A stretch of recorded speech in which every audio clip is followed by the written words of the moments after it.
اعطیناک الکوثر، اے نبی ہم نے آپ کو خیر کثیر دی ہے۔ خیر کثیر سے مراد آپ کو جو ہم نے اسلام دیا ہے وہ اتنی بڑی خیر ہے کہ اگر آپ کے کوئی نرینہ اولاد نہیں بھی ہے تو اس کے مقابلے میں اللہ نے آپ کو جو دین دے دیا، اس کی دینی دنیا کی برکتیں بھی حاصل ہوں گی اور آخرت میں بھی۔ تو یہ خیر کثیر کے ہوتے ہوئے اگر آپ کے نرینہ اولاد نہیں ہوتی تو آپ کو غم کرنے کی ضرورت نہیں ہے۔ اور دوسری تفسیر کے مطابق ہم نے آپ کو حوض کوثر دی ہے، تو آپ صلی اللہ علیہ وسلم میدان حشر میں اپنے امتیوں کو پانی پلائیں گے جب لوگ پیاس سے بلک رہے ہوں گے۔ تو یہ آپ کی خصوصیت ہے کہ اس وقت اللہ نے آپ کو ایک نہر آپ کے اختیار میں دی ہوگی جس سے آپ اپنے چاہنے والوں کو پانی پلائیں گے اور پھر ہمیشہ کے لیے ان کی پیاس بجھ جائے گی۔ تو جس کو اتنی بڑی نہر ملی ہو، اتنا اس کو عزت مل رہی ہو آخرت میں، تو اس کو ایسی شخصیت کو کہ اگر نرینہ اولاد نہیں ہوتی تو وہ یہ غم کوئی غم نہیں ہے ان کے لیے۔ تو یہ دو خوشخبریاں دی گئیں، انا اعطیناک الکوثر، اے نبی ہم نے آپ کو کوثر عطا کی ہے۔ اب چونکہ اللہ نے ایک نعمت کی ہے تو اللہ فرما رہے ہیں کہ آپ پر بھی شکر واجب ہے۔ وہ شکر کیا ہے؟ فصلی لربک، آپ اپنے رب کے لیے نماز پڑھیے، ونحر اور قربانی کیجیے۔ دو کام آپ کریں گے، نماز اور قربانی، تو اس کا صلہ اللہ آپ کو کیا عطا فرمائے گا؟ ان شانئک ھو الابتر، آپ کا دشمن آپ کو تانے دے رہا ہے کہ آپ ابتر ہیں، آپ کی نسل ختم ہونے والی ہے۔ تو ہم آپ کو یہ خوشخبری دے رہے ہیں کہ آپ دین پر مضبوطی سے قائم رہیے، آپ کے دشمن کی نسل ختم ہونے والی ہے۔ تو ان کے جسمانی بیٹے تو ہوں گے، روحانی اولاد نہیں ہوگی ان کے، جس کا نتیجہ یہ نکلے گا کہ ان کے درجنوں بچے ہو کے بھی ان کا نام و نشان مٹ جائے گا۔ باپ دیکھیں، عرب کے بہت اولاد ہوا کرتی تھی، لیکن آج ان عرب کے سرداروں کا نام لینے والا کوئی بھی نہیں ہے۔ نہ ابو جہل کو پوچھا جاتا ہے، نہ ابو لہب کو، نہ عاص بن وائل کو۔ تاریخ میں ان کا تذکرہ ایک برے عنوان سے، برے نام سے کیا جاتا ہے، کوئی ان کو عزت دینے والا نہیں۔ حتیٰ کہ ان کی اولادیں بھی آگے جا کے مسلمان ہو گئیں، انہوں نے بھی اپنے باپ دادا کا ذکر چھوڑ دیا۔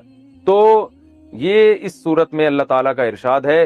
اچھا، اب اس میں جو کچھ علمی باتیں ہیں، نمبر ایک کہ اللہ تعالیٰ نے جب بھی کسی پر کوئی انعام کیا ہو، احسان کیا ہو، تو اللہ تعالیٰ چاہتے ہیں کہ اس کا تم شکر ادا کرو۔ تو اسی وجہ سے آپ صلی اللہ علیہ وسلم کو اس صورت میں خطاب کیا گیا کہ ہم نے آپ کو جب کوثر عطا کی ہے تو آپ اللہ کے بندے ہیں، لہذا آپ پر بھی اللہ کا شکر ادا کرنا واجب ہے۔ پہلی بات تو یہ پتہ چلی۔ دوسری بات یہ پتہ چلی کہ شکر ادا کرنے کا طریقہ ہمیشہ سے وہی ہوگا جو اس صورت میں بیان کیا ہے، ایک نماز اور ایک قربانی۔ نماز ہمیشہ یاد رکھیں کہ لیبل ہے جسمانی عبادت کا، اور قربانی لیبل ہے مالی عبادت کا، کیونکہ جب آپ جانور، عرب میں اونٹ جو ہے نا، یہ بہت قیمتی مال تھا، تو اتنے قیمتی مال کو کاٹ دینا یہ بہت بڑی قربانی سمجھی جاتی تھی۔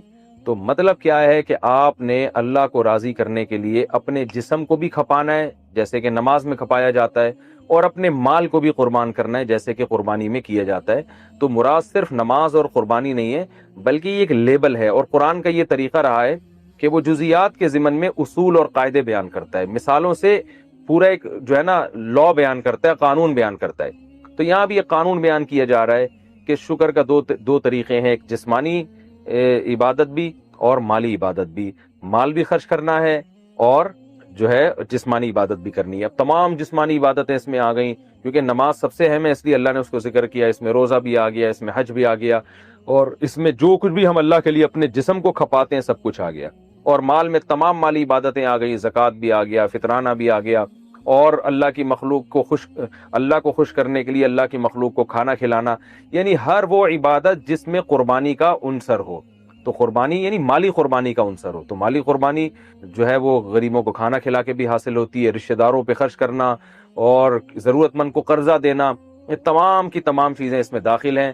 تو یہ بھی اس سورت سے ہمیں پتہ چلتا ہے، اور یہ تو دوسری بات ہوئی۔ اور تیسرا جو سبق ہمیں اس سورت سے ملتا ہے وہ یہ ملتا ہے کہ جب آپ اللہ کا شکر ادا کرتے ہیں اور آپ اللہ کے حکام کو فالو کرتے ہیں تو روحانی نسل بہرحال آپ کی ہی بڑھتی ہے، اور اگر آپ اللہ کا شکر ادا نہیں کرتے تو آپ کی اولاد بھی آپ کو بھول جاتی ہے، جیسے کہ اولادیں تو ملی مشرکین مکہ کو مگر کوئی ان کو یاد نہیں رکھتا۔ تو آج بھی ہم دیکھتے ہیں کہ دینداروں میں یہ چیز نظر آتی ہے، ان کی اولادیں والدین کے مرنے کے بعد موت تک ان کے لیے دعائیں کرتی ہیں، موت تک صدقہ خیرات کرتی رہتی ہیں، پھر آگے نسلیں پیدا ہوتی ہیں وہ بھی اپنے باپ دادا کے لیے مغفرت کی دعائیں مانگتے رہتے ہیں۔ لیکن جو زیادہ نام نہاد لبرل لوگ ہیں وہ اپنی اولادوں پہ بڑا خرچ کرتے ہیں، مگر ہم دیکھتے ہیں کہ جب ان کے والدین کا انتقال ہوتا ہے تو اولادیں چند دنوں میں ان کو بھول جاتی ہیں۔ جتنا دین سکھایا ہوگا آپ کی اولاد آپ کو اتنا ہی یاد رکھے گی، اور آپ کی نسلیں آپ کو اتنا ہی یاد رکھیں گی، اور جتنا آپ نے اپنی اولاد کو دین سے دور کیا ہوگا تو آپ کی اولاد وراثت تو دبا کے لے گی آپ سے، سارے فائدے اٹھائے گی مگر آپ کو یاد نہیں رکھے گی۔ محمد راجہ انڈیا سے، کیا خالہ کے بیٹے کی بیٹی سے شادی جائز ہے؟ جی جائز ہے۔ کیا جنات انسان پر بھی عاشق ہوتے ہیں؟ جی ہوتے ہیں، ہو سکتے ہیں، لیکن لاکھوں میں کروڑوں میں کوئی ایک آدھ واقعہ ہوتا ہے، تو اس لیے امید ہے آپ پر عاشق نہیں ہوں گے۔ منی کے قطرے نکلنے کے دوران جو کپڑے پہنے ہوئے ہوتے ہیں کیا وہ سب ناپاک ہو جاتے ہیں؟ جی ناپاک ہو جاتے ہیں، البتہ ایک آدھ قطرہ اگر لگا ہے تو اس کو دھونا واجب نہیں ہے، تھوڑا وہ پھیل گیا ہے نا ہتھیلی کی گہرائی کے برابر، تو پھر اس کو دھونا بہرحال لازم ہے۔ میری ساس کی بد زبانی کی وجہ سے میری جٹھانی ان سے الگ ہو گئی، تو میں نے اپنے شوہر سے کہا کہ اپنی امی کو اپنے گھر لے آئیں، تو وہ ہمارے گھر آ گئیں۔ میں کینسر کی مریض ہوں اور مجھے کیمو بھی لگی ہوئی ہے، میں سارے کام کرتی ہوں مگر میرا ایک ہاتھ خراب ہو چکا ہے جس کی وجہ سے میں ان کے ہاتھ پاؤں نہیں دبا سکتی، تو وہ میرے شوہر دباتے تھے، مگر وہ میری بیماری کو ناٹک کہتی ہیں اور بہت زیادہ بد زبانی کرتی ہیں، جس کی وجہ سے میں نے اپنے شوہر سے کہہ دیا کہ میں بیماری کے ساتھ یہ ٹارچر اب برداشت نہیں کر سکتی۔ اب وہ گاؤں چلی گئی ہیں، لیکن میرے شوہر کو لگتا ہے کہ وہ ان کی وجہ سے جہنم میں جائیں گے، اور کہتے ہیں کہ اگر تم ایڈجسٹ کرتی تو وہ میرے ساتھ ہی رہتی۔ آپ بتائیں اگر میں غلط ہوں تو اپنی غلطی کی اصلاح کر لوں، جبکہ میں ابھی بھی بیمار ہوں اور انہوں نے مجھے پریشان کیا ہے، اور انہیں جو مجھے پریشان کیا وہ میں تفصیل سے بتا نہیں سکتی۔ جب آپ کا ہاتھ خراب ہو گیا تھا تو کیسے پاؤں دبائے جا سکتے تھے؟ ایسی صورت میں آپ کے شوہر کو آپ کو الزام دینا ٹھیک نہیں ہے۔ تو اب مجھے نہیں پتا کہ کون غلطی پر ہے اس میں، بہرحال بوڑھی ماں کا بڑا احترام ہے۔ اب شوہر ظاہر ہے مرد کے دل میں اقبال آ جاتا ہے کہ میری ماں اب گاؤں میں رہ رہی ہے، لیکن شوہر کو یہ بھی سمجھنا چاہیے کہ عذر کیا ہے۔ تو اگر بیوی کہہ رہی ہے بھائی میرا ہاتھ خراب ہو گیا، میں اس بڑھاپے میں ان کی خدمت نہیں کر سکتی، نہیں دبا سکتی، اور ساس میری بیماری کو ناٹک کہتی ہیں، بعض ساسیں ہوتی ہیں وہ بہو کا ایک صحیح عذر بھی ماننے کے لیے تیار نہیں ہوتی۔ آپ کو جب پتا تھا کہ ساس بد زبان ہے اور بد زبانی کی وجہ سے جٹھانی الگ ہوئی ہیں، تو آپ کو ضرورت کیا تھی کہ آپ بیل مجھے مار؟ آپ خود مشورہ دے کے اپنی ساس کو اپنے گھر لے آئیں، تو یہ لانے سے پہلے آپ کو سوال پوچھنا چاہیے تھا نا۔ بہرحال میں آپ کے شوہر کو نصیحت ہی کر سکتا ہوں کہ بھائی بیوی اگر بیچاری معذور ہے اور ساس کے تانے بہت زیادہ ہو رہے تھے تو پھر بیوی پہ ظلم نہیں کرنا چاہیے، اماں کی خدمت آپ خود کریں ایسی صورت میں، یا گاؤں میں آپ چلے جائیں کچھ دن اماں کے پاس رہیں، یا فون پہ خیریت معلوم کر لیا کریں۔ بہرحال اماں کو بھی نہیں چھوڑا جا سکتا، بیگم کو بھی نہیں، خود ہی بھگتو۔ اگر کوئی عورت صرف نہاتے وقت اوپر جوڑا باندھے اور نہانے کے بعد اس کو کھول دے تو کیا یہ جائز ہے؟ اگر وہ بہت اچھی طرح عورت نے جوڑا باندھا ہے اور اس کو کھولنا اس کے لیے مشکل ہے تو وہ جوڑے کے بالوں کے اندر پانی پہنچا دے تو یہ کافی ہے، تو پھر وہ بعد میں بھی بے شک کھول لے تو بھی غسل اس کا ہو جائے گا۔ لیکن اس کی یہ غلط چیز ہے نا کہ آپ کو صرف نہانے سے میں بالوں کو گیلا کرنے سے بچنے کے لیے آپ جوڑا باندھ رہے ہیں، تو جوڑا تو اس لیے شریعت نے حکم دیا عورت کو جوڑا باندھ کے غسل کرنے کی اجازت اس لیے دی کہ جوڑے کا کھولنا اور دوبارہ باندھنا بڑا مشکل ہوتا ہے، یہاں تو باندھنا کھولنا بہت آسان ہے عورت کے لیے، تو اس لیے بہرحال یہ ناپسندیدہ عمل ہے، اس کو چاہیے کہ ایک دفعہ پراپر نہا لے اس کے بعد جوڑا باندھ دے۔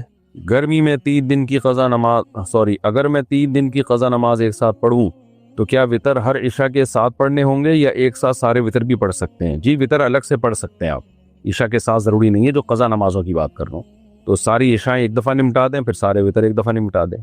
سیف صاحب انڈیا سے، اگر پیسے گر جائیں تو کیا انہیں اٹھا کر چومنا چاہیے؟ نہیں بھائی، بس ایسے ہی رکھ لیں جیب میں۔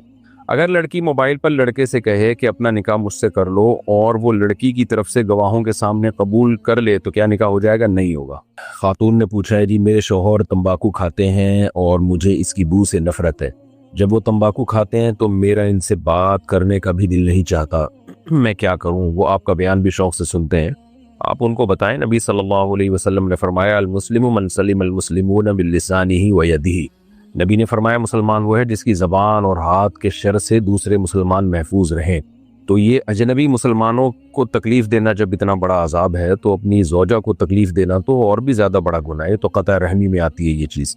اور بدبو تو ایک ایسی چیز ہے جس سے نبی صلی اللہ علیہ وسلم بہت شدید نفرت کیا کرتے تھے، تو ہمیں نبی کو فالو کرنے کا حکم ہے، اس سے پتہ چلا ہمیں بھی بدبو سے نفرت ہونی چاہیے۔ تو اگر شوہر کو تمباکو کھانے کی عادت ہے بھی تو ان کو چاہیے کہ وہ گھر میں جب گھر سے باہر جا کے کھا لیا کریں، یہ کہیں کونے پہ بیٹھ کے کھا لیں، اس کے بعد منہ اچھی طرح دھوئیں، صاف کریں تاکہ اس کی اسمیل منہ میں نہ رہے۔